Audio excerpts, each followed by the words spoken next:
Hello, I'm Esther Gitu-Yuat. It's Wednesday, April 28th. Welcome to Africa 54. We continue to work remotely because of the COVID-19 pandemic. But what hasn't changed is our commitment to bringing you the latest and most important news from the African continent and around the world. This is today's Africa 54.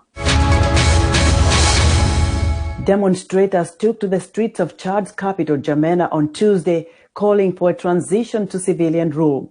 They defied a ban on protests imposed by the military during a period of national mourning for President Idris Deby. Protesters burnt tires in the middle of the street as they walked and jogged through the capital, chanting together and whistling. Video uploaded to social media shows at least 2 people were killed and 27 wounded in the street clashes on Tuesday between protesters and security forces, prompting key ally France to condemn the crackdown. France, which has a military presence in Chad and was a long-term backer of Deby, who it considered an important ally in the struggle against Islamist extremists in the Sahel region of Africa, also condemned the use of force against demonstrators. 2 Spanish journalists and an Irish citizen were killed in an armed ambush on an anti-poaching patrol near a nature reserve in eastern Burkina Faso, according to the Burkinabe and Spanish authorities. The 3 foreigners and a member of the Burkinabe armed forces went missing on Monday after a morning attack on a convoy of security forces, forest rangers and expatriates, according to Burkina Faso's government. Spain's Prime Minister Pedro Sanchez said the 2 journalists, David Berin and Roberto Ferreiro, had been filming a documentary before they were killed. The Burkinabe government reported an increase in violence elsewhere in the past 72 hours, with around 10 civilians killed in a spate of armed raids on villages. For a second year, Nigeria's Muslim population, the largest in West Africa, is celebrating the holy month of Ramadan under the cloud of COVID-19. Nigeria's mosques have resumed communal prayers and daily fast breaking, which were banned last year, raising concerns among health officials. Timothy Obiezu reports from the capital, Abuja. Issa Idris joins hundreds of others here at Abuja's Masfat Mosque to observe special evening prayers. It's his daily routine since the start of Ramadan 2 weeks ago. After, they proceed to the iftar, a large meal to break the day's fasting. As of last year, even for food in my house, sincerely speaking, God bear me witness, there is passion in my mouth. I found it difficult. It was my mom that helped me. But unfortunately this year, I get food in my house and I do my iftar here and I also do my sahur here. The sahur and iftar are meals to mark the beginning and end of a day's fasting. This mosque usually provides free meals for hundreds of Muslims through the Ramadan. But daily feasts and communal prayers were halted last year as the coronavirus restrictions held firm. Many like Idris, who depended on such meals, struggled to get by as mosques opted for alternative ways to hold prayers. Most of our lectures last year were online lectures, and people don't come to the mosque last year to observe Taraweeh. People don't come for the 5 daily prayers. But this year, with Nigeria seeing a lower number of cases, mosques across the country are once again holding regular meetings and prayers. Meanwhile, the World Health Organization and Nigeria's CDC are warning of a possible rise of COVID cases during Ramadan. Mosque officials say they're taking steps to prevent that. And as you are entering the mosque, there is provision for you to wash your hand. We have a tap, about 4 or 5 taps at the gates. So as you are entering, the first place that you go to, there is an arrow, and there are some security personnel that will ensure that you wash your hand. With safety measures in place, Ramadan this year is a more pleasant experience for Nigerian Muslims like Issa Idris. Timothy Obiezu for VOA News, Abuja, Nigeria. Amid criticism that the U.S. response to India's COVID-19 crisis has been slow, President Joe Biden says the U.S. is sending a whole range of critical assistance to India, which is overwhelmed by a deadly second wave of the coronavirus. WEWE senior diplomatic correspondent Cindy Sain has this report. Funeral pyres are burning across India, as close to 200,000 people have died from the coronavirus. In New Delhi, a parking lot was turned into a makeshift crematorium, with residents saying they have never witnessed such scenes. Families in hospitals like this one in Bareilly are arguing with nurses and doctors as their loved ones are dying due to a lack of oxygen. President Joe Biden said he spoke at length with Indian Prime Minister Narendra Modi on Monday, and the U.S. is immediately sending a whole series of specific help that he needs. We are sending the actual mechanical parts that are needed for the machinery they have to build a vaccine. We're also I've discussed with him when we'll be able to send actual vaccines to India, which will be my intention to do.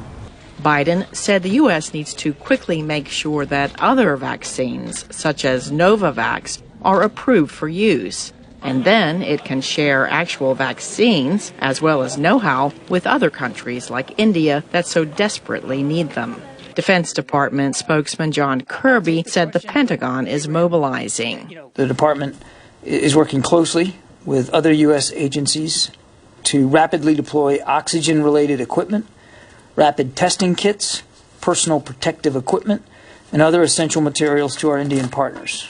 Kirby said the U.S. will also provide India's frontline healthcare workers with support.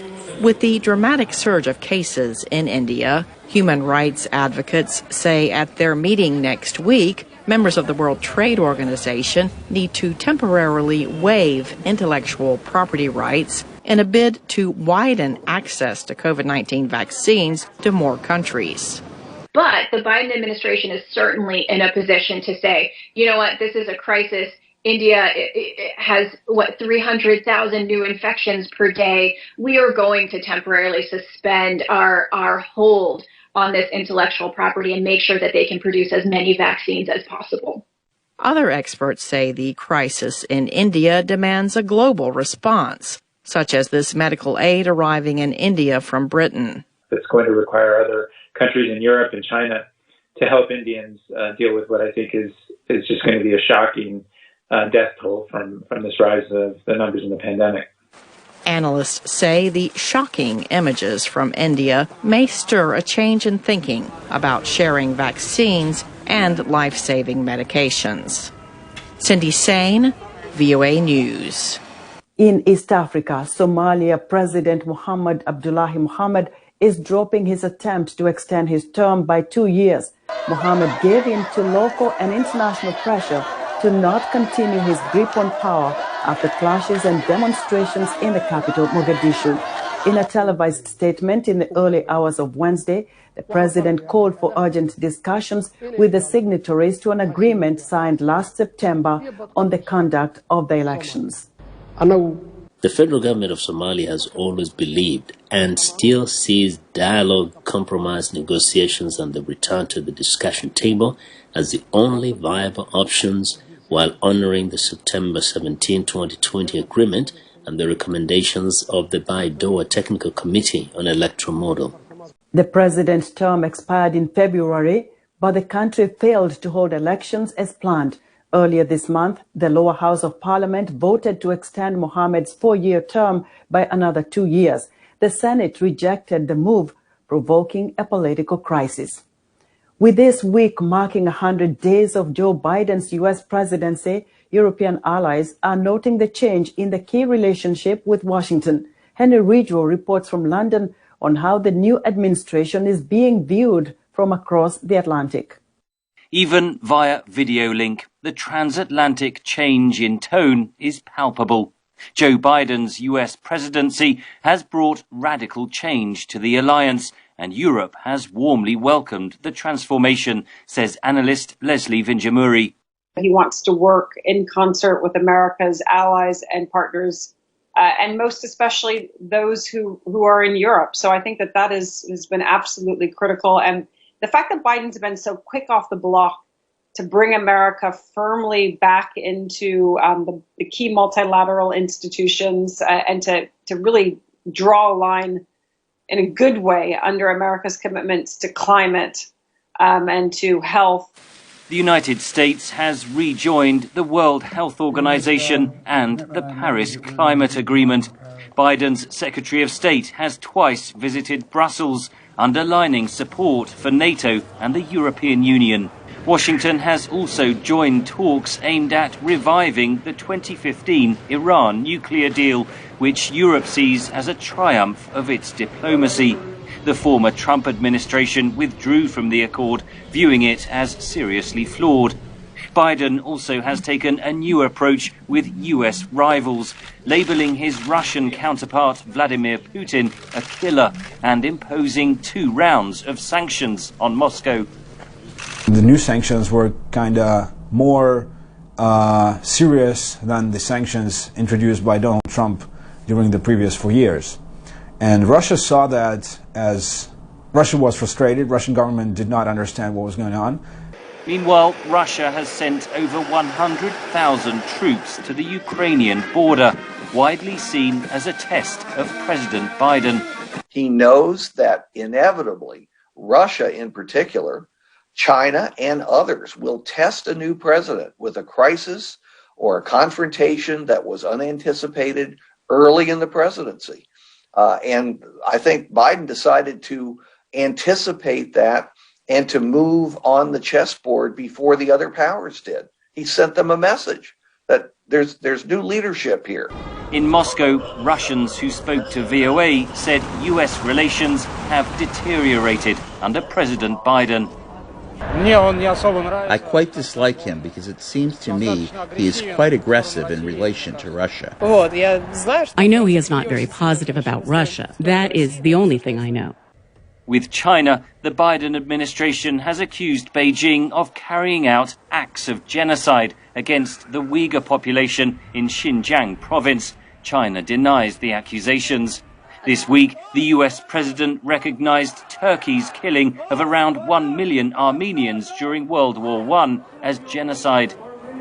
It's a consequential decision. It won't make it easy, either with Turkey when it comes to their Armenians or with China when it comes to Xinjiang, to pursue the kind of cooperation that is also essential and also extremely important, not only for the world, but for the Biden administration. So it is complicated. And I think this is, in some senses what we're all waiting to see. Where will those trade-offs need to be made? For now, analysts say Biden is still enjoying a political honeymoon with European allies. Henry Ridgewell for VOA News, London. Would like to hear what you think about Africa 54. Join the discussion on Facebook. Our address is Africa 54. We're also streaming our broadcast live on Facebook. Please watch and share our show with your friends. Also, check out our headlines 24/7 on voaafrica.com. Still to come, equipping Nigeria's underserved communities with 21st century digital knowledge. We'll be right back.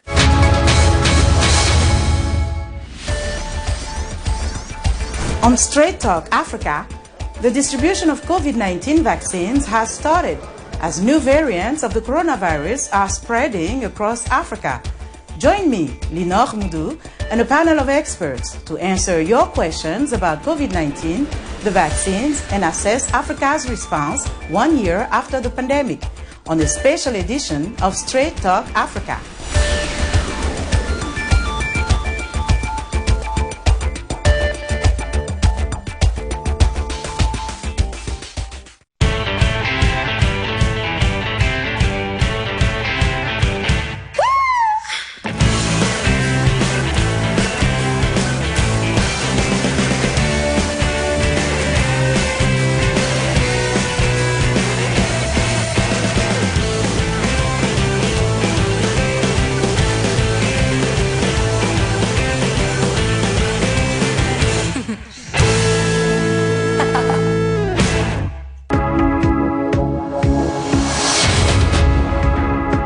In our tech news, a Nigerian startup, WEWE, exposes young boys in underserved communities to the world of digital literacy and equips them with the basic digital knowledge required to succeed in the 21st century.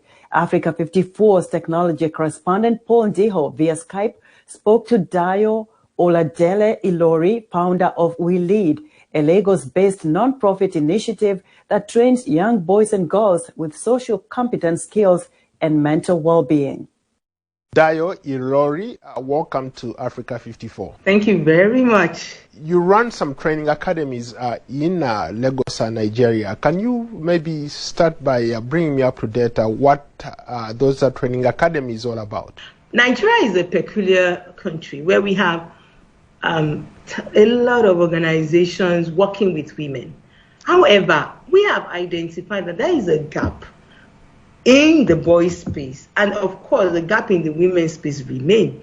So how do we match the two? That is how we came about birthing WEWE, which started in 2017. We're doing most of our training in schools. So we have groups of schools, and we're able to reach out to over 30 schools, training over 5,000 boys. However, when COVID struck, we moved our classes online. Hence, we then had WEWE Boys Academy, which, by the way, flourished.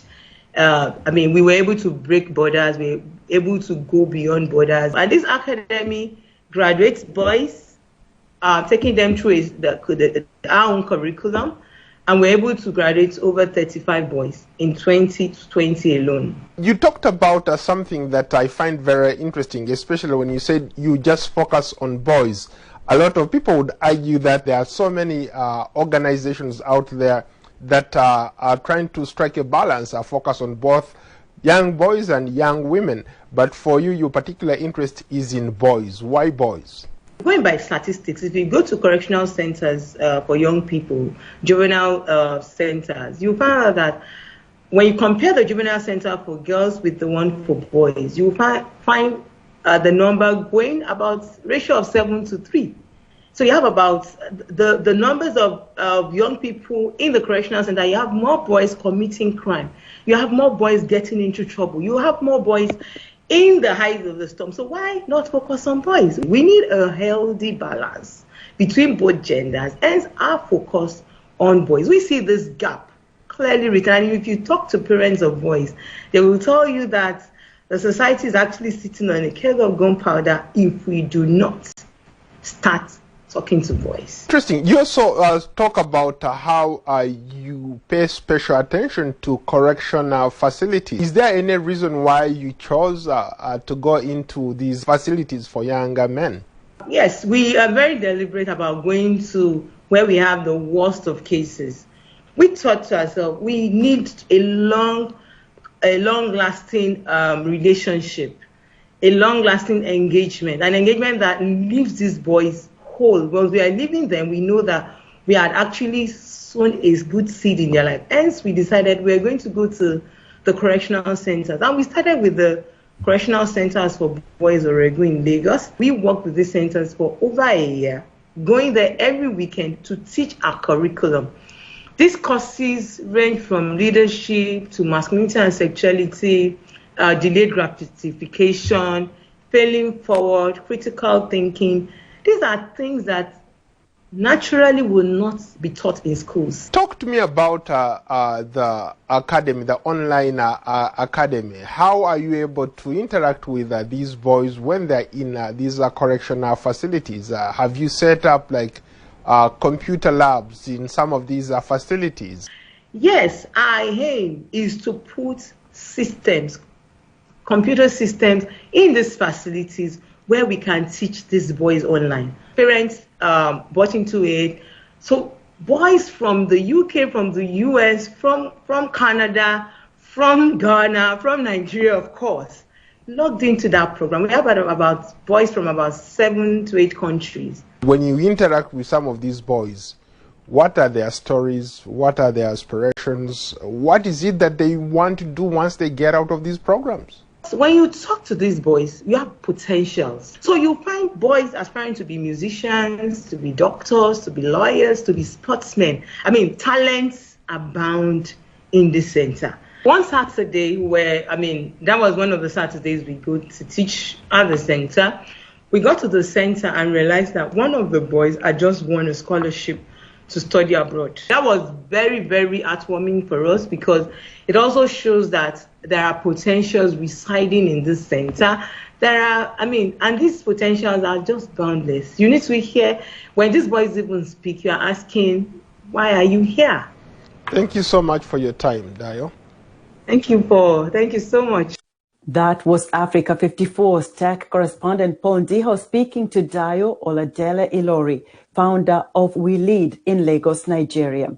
A Cameroonian company has created a veterinary counseling app designed to help farmers and ranchers detect animal diseases and give them guidance. The app is aimed at animal breeders who live in remote villages far from veterinarians. And Zwaku in Douala has this report, narrated by Moki Edwin Kinzeka. Cameroonian rabbit breeder Thierry Bayebom lost 3/4 of his stock to disease a few months ago. Like most small-scale Cameroonian farmers, he was not familiar with diseases that affect animals. Bayebom says the deaths could have been prevented, but it took too long to find a veterinarian to visit his remote farm. 2 weeks after the cases, as the situation was getting worse, I succeeded to call a veterinarian. The vet came on site and was able to determine the problem. To avoid such costly losses, a Cameroonian startup designed the free online application Veto. The app analyzes audio questions about symptoms, gives treatment advice, and helps breeders and ranchers share information. It also allows them to send photos and videos to actual veterinarians for analysis. In those villages, they have no vet personnel, and with an advent of a zoonotic disease like tuberculosis, you taking the picture for the analysis may help you save lives, because zoonoses are diseases that attack both human or that are transmissible between animals to humans. The Veto app's main challenge is that it requires an internet connection, which is expensive and hard to come by in Cameroon's remote villages. The app's developers say they are working on the problem so it can be useful to more people raising livestock. Currently, our research and development teams are actively working to develop a module that is not connected to the internet, so that it can operate in rural areas without the need for internet. While the veterinary diagnostic app has connection limitations, its geographic area is not limited to Cameroon or even West Africa.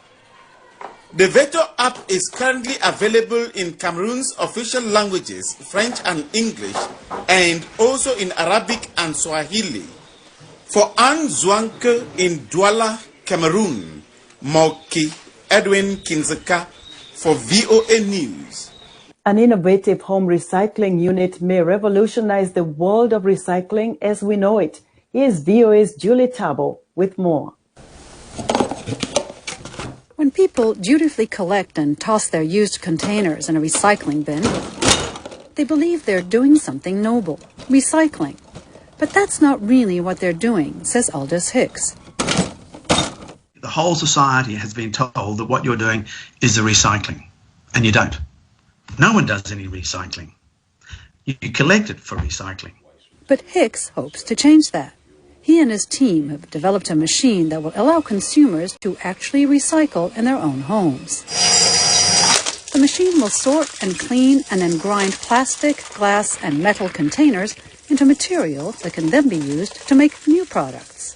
You can recycle virtually any used material so long as you don't mix it together. And that's called closed-loop recycling. So basically, this bottle or this container can be closed-loop recycled back into that container. A home recycling unit is one way of keeping our recyclable waste out of landfills, which is where 50% of it ends up, according to the U.S. Environmental Protection Agency. Another option has been to send it overseas. Many developing countries view it as a valuable commodity. Less wealthy countries will pay for those recyclables. They will import them. And the reason they import them is because they want them as cheap raw materials to be made into other stuff. And so I don't look at it as a problem. I look at it as an opportunity. How do we get more raw materials out of your recycling bin so we don't have to get them out of the ground? As the world's population continues to grow, so does the need to find more innovative ways to handle the waste we're leaving behind. Julie Tabo, VOA News. Burkina Faso has a growing comedy scene that, despite the international popularity of French Burkinabe comedian Rukiata Ouedraogo, is still dominated locally by men. But a fresh initiative hopes to change that, as Claire McDougall reports from Ouagadougou. Rukiata Ouedraogo helped bridge the gap between French and Burkinabe comedy, becoming known in France and famous in her home country. But Burkina Faso's comedy scene is dominated by men in a country where women are expected to be housewives. The organizer of Ouagadougou's annual Festival of Laughter and Comedy hopes to change that through training. À gérer toute la journée, elle ne fait que bosser à la maison. Et quand elle me met là un travail, elle travaille et puis elle revient. All day it is working in the house. For comedy, you need time for reflection, writing good sketches, a good amount of words to share things you can perform in public. The country's male comedians train 10 women on scripting, improvisation and performance for the festival. They got support from the Ministry of Culture and Tourism. There is also a cultural problem. In Burkina Faso, women are more reserved. They aren't so exposed. We want to take this warmth, this comedic oxygen, to say that women can make it. The women comedians also hope they can help Burkina Faso, a country struggling with insecurity and displacement, to laugh again. You are displaced without a home. You no longer have your village. You no longer have your parents. You are there, you are sad, almost wishing you were dead. For those who are like that, to offer one moment, a second of laughter, will offer hope. With the stage set, the show can begin. There are a lot of things for women to say, and they must become a voice for the voiceless. Women must be part of the comedy scene, because humor has a message. The experience has brought the women confidence and the possibility of careers as the leading ladies of comedy in Burkina Faso. Claire McDougall for VOA News, Ouagadougou. That's our show for today. Be sure to watch Africa 54 on our website at voaafrica.com. From all of us here in Washington, thank you for watching.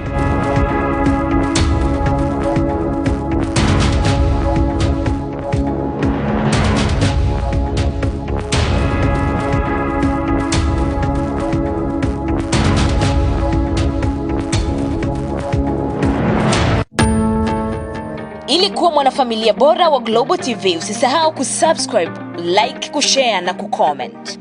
Baada ya kusubscribe, bonyeza alama ya kengele ili kupata taarifa kwa kila video inayopanda Global TV Online.